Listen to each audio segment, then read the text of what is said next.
नमस्कार, मैं हूं गौरव अग्रवाल और सबसे पहले बात रिलायंस जियो की। आज से पूरे देश में रिलायंस जियो की सर्विस शुरू हो गई है। देश भर में आज से रिलायंस का सिम मिलना शुरू हो गया है, जिसके बाद रिलायंस का सिम पाने के लिए स्टोर्स के बाहर लोगों की लंबी लाइनें लगने लगी हैं। दिल्ली समेत देश के बाकी शहरों में भी रिलायंस जियो की सिम पाने के लिए मारामारी मची है। रिलायंस जियो ने प्रीपेड सर्विस में वॉइस कॉल और SMS सर्विस पूरी तरह फ्री किया है। जियो के वेलकम ऑफर में अभी सर्विस 31 दिसंबर तक फ्री होंगी। 50 रुपए में 1 GB डेटा मिलेगा। कंपनी ने दुनिया की सबसे सस्ती डेटा सर्विस देने का दावा किया है। दिवाली, होली जैसे त्योहारों या न्यू ईयर पर अलग से कोई चार्ज नहीं होगा। इसके अलावा स्टूडेंट्स को 25% डेटा अतिरिक्त मिलेगा। रात को डेटा सर्विस सस्ती होगी। रिलायंस जियो पूरे देश में 10 लाख वाईफाई हॉटस्पॉट तैयार करेगा। कॉलेज, स्कूल, पब्लिक प्लेस में वाईफाई हॉटस्पॉट तैयार किए जाएंगे। जियो पर इंटरनेशनल कॉलिंग भी बहुत सस्ती होगी। eKYC के जरिए 15 मिनट के अंदर कनेक्शन दिया जाएगा।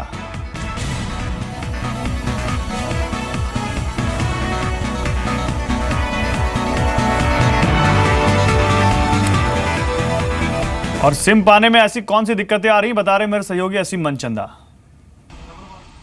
देखिए, मैं अभी इस वक्त एक स्टोर के ऊपर खड़ा हुआ हूँ और स्टोर पे अभी फ़िलहाल बहुत सारे लोग आए हुए हैं, लेकिन इनको सिम कार्ड जो है वो नहीं मिल रहा है, क्योंकि यहाँ पे कुछ कनेक्टिविटी की इशू आ रही है और कनेक्टिविटी की वजह से सिम कार्ड जो है लोग नहीं ले पा रहे हैं। तो काफ़ी डिसअपॉइंटेड है लोग, क्योंकि उनको लग रहा था कि सिम कार्ड उनको आज मिल जाएगा, एक्टिवेट हो जाएगा। हमारे साथ कुछ लोग हैं। क्या एक्सपीरियंस रहा, सिम कार्ड नहीं मिल रहा आपको? मेरे को 5 तारीख डेट दी थी और अभी सुबह से लेकर शाम हो गई, होने वाली है। यहीं खड़े हैं, अभी तक वेट करें, सिस्टम डाउन पड़े हैं। आपका क्या एक्सपीरियंस है? एक्चुअली मैं तो 2-3 दिन से डेली आ रहा हूँ, पर एप्लीकेशन में जियो सिम का ऑप्शन आ गया, फिर उसके बाद बार कोड जनरेट हुआ। फिर यहाँ पे कभी सिस्टम नहीं चलता, फिर बहुत लंबी लाइन लगी थी मॉर्निंग में।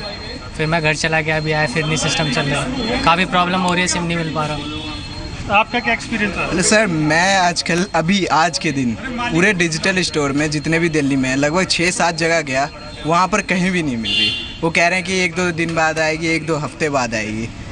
सेम ऐसे ही हाल है सर, हम तीनों साथ में ही घूम रहे हैं, सुबह से ही है। हाँ। 6 बजे से निकलेंगे। देखिए, कई लोगों से मैंने बात कराई, यहाँ पर कई लोगों का एक्सपीरियंस यही है कि कनेक्टिविटी की इशू है और कहीं भी NCR में जो है उनको सिम कार्ड जो है नहीं मिल पा रहा है। शुक्रिया असीम। तो आगे बढ़ते हैं। क्या है आरजीओ की खासियत, आइए अब आपको ये बताते हैं।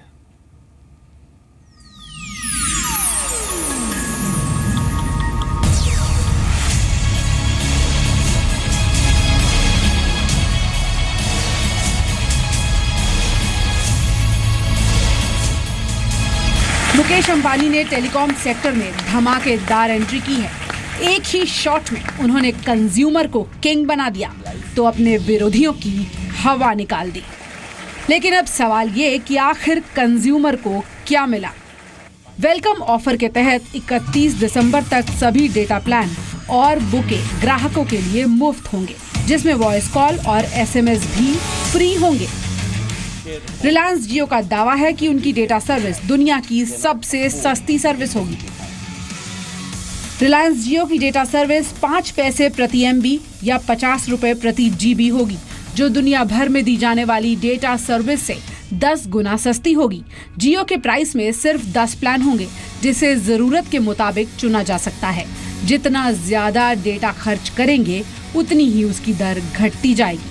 रात में अनलिमिटेड LTE डेटा मिलेगा। छात्रों को स्पेशल डिस्काउंट स्कीम के तहत आई कार्ड दिखाने पर 25% ज्यादा डेटा मिलेगा।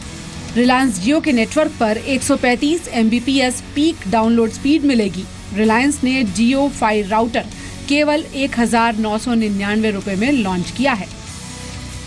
रिलायंस जियो ने फ्री वॉइस कॉल की सुविधा देकर एक झटके में व्हाट्सएप, वाइबर और स्काइप जैसी सर्विसेज पर चोट की है।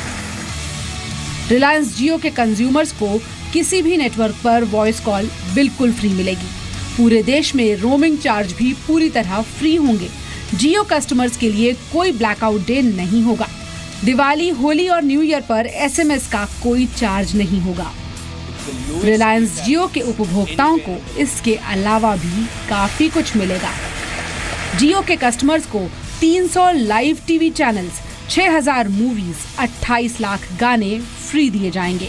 इसके अलावा जियो मनी के रूप में डिजिटल वॉलेट भी दिया जाएगा। रिलायंस जियो देश भर में 10 लाख वाईफाई जोन बनाएगा, जिससे स्कूल कॉलेजेस को जोड़ा जाएगा। यहाँ भी वॉइस कॉल फ्री मिलेगी। रिलायंस जियो के साथ खास बात ये होगी कि उपभोक्ताओं को रियल टाइम बेस पर बिल मिलेंगे। जो उपभोक्ता महंगा स्मार्टफोन नहीं खरीद सकते उनके लिए रिलायंस ने लाइफ डिवाइस नाम से 2,999 रुपए का स्मार्टफोन लॉन्च किया है, जो कि सबसे सस्ता स्मार्टफोन है और 4G कंपैटिबल है। रिलायंस जियो का कनेक्शन आधार नंबर से मात्र 15 मिनट में लिया जा सकेगा। रिलायंस जियो के मार्केट में आने से टेलीकॉम सेक्टर में भारत की रैंकिंग में भी भारी उछाल आएगा और ये दुनिया के टॉप 10 देशों में शामिल हो जाएगा। ब्यूरो रिपोर्ट, जी मीडिया। उधर दूरसंचार विभाग ने सिम अपग्रेड करने के गाइडलाइंस में बदलाव किया है। नए नियमों के मुताबिक 2G से 3G या 4G सिम अपग्रेड होने पर सिम कार्ड 2 घंटे बंद रहेगा। अभी तक हाथों हाथ सिम कार्ड का अपग्रेडेशन होता था। नई गाइडलाइन से एयरटेल, वोडाफोन और आइडिया सेलुलर जैसी कंपनियों की मुश्किलें बढ़ेंगी। आगे बढ़ते हैं, उर्जित पटेल की बात करते हैं। उर्जित पटेल ने रिजर्व बैंक के गवर्नर का पद संभाल लिया है। उर्जित पटेल रिजर्व बैंक के 24वें गवर्नर हैं। उर्जित पटेल का कार्यकाल 3 साल का होगा। इससे पहले उर्जित पटेल रिजर्व बैंक के डेप्यूटी गवर्नर थे। उर्जित पटेल को इसी साल जनवरी में आरबीआई के डेप्यूटी गवर्नर के रूप में 3 साल का एक्सटेंशन मिला था।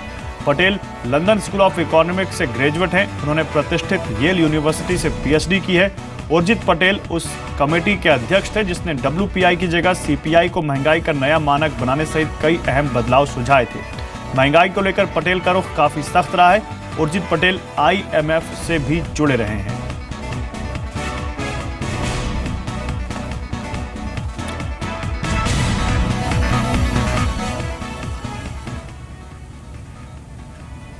तो उर्जित पटेल की क्या चुनौतियां हैं उनके सामने, अभी आपको ये बताते हैं कि उर्जित पटेल ने जो गवर्नर पद संभाला है कि कौन से बड़े चैलेंजेस हैं जिनको उनको फेस करना होगा।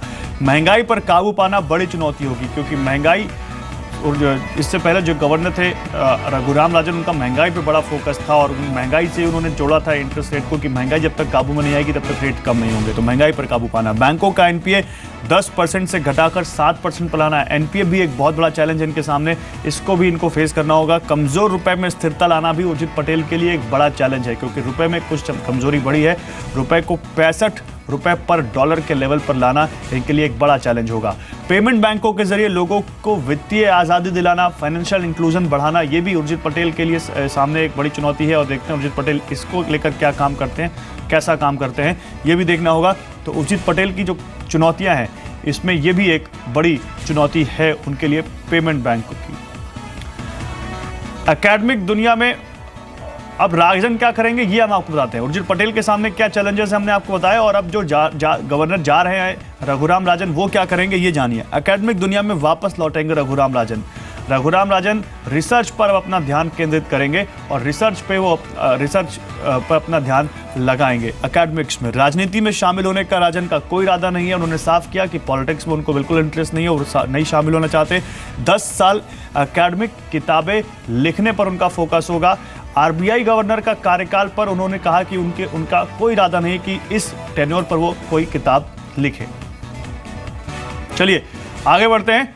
अब आपको आपकी सेविंग स्कीम्स के बारे में बताते हैं कि हो सकता है कि आने वाले दिनों में आपकी सेविंग्स पर कैची चल जाए। सरकार स्मॉल सेविंग और रिटायरमेंट फंड्स की ब्याज दरों में कटौती कर सकती है। ऐसे में पीपीएफ और सीनियर सिटीजन सेविंग्स स्कीम समेत सभी तरह की स्मॉल सेविंग्स पर ब्याज दर घट सकती है। दरअसल मार्च में बॉन्ड्स पर रिटर्न में 0.60 से 0.7% तक की कटौती हुई है। सरकार स्मॉल सेविंग्स पर ब्याज दर रिटर्न के लिहाज से तय करती है। ऐसे में प्रोविडेंट फंड्स के 8.8% पर बरकरार रहने की उम्मीद काफी कम हो गई है। प्रोविडेंट फंड का बड़ा हिस्सा सरकारी बॉन्ड में निवेश होता है। ऐसे में ब्याज दरों में कटौती तय मानी जा रही है।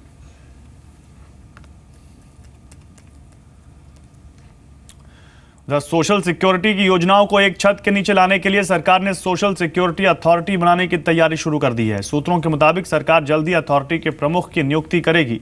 ऐसे बनने से निवेश और बीमा से जुड़ी सभी सोशल सिक्योरिटी स्कीम्स एक छत के नीचे आ जाएंगी। उम्र और जरूरत के हिसाब से हर तरह की सोशल सिक्योरिटी की सरकारी योजनाओं की जानकारी एक ही जगह मिलेगी। ऐसे में ही निवेश और बीमा से जुड़ी सभी शिकायतों और परेशानियों का समाधान भी होगा।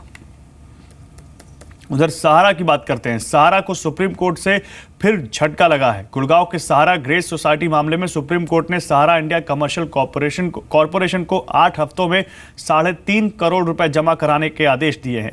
सहारा को ये पैसे कोर्ट के रजिस्ट्रार ऑफिस में जमा कराने होंगे। सहारा ने सुप्रीम कोर्ट में एनसीडीसीआर के फैसले को चुनौती दी थी।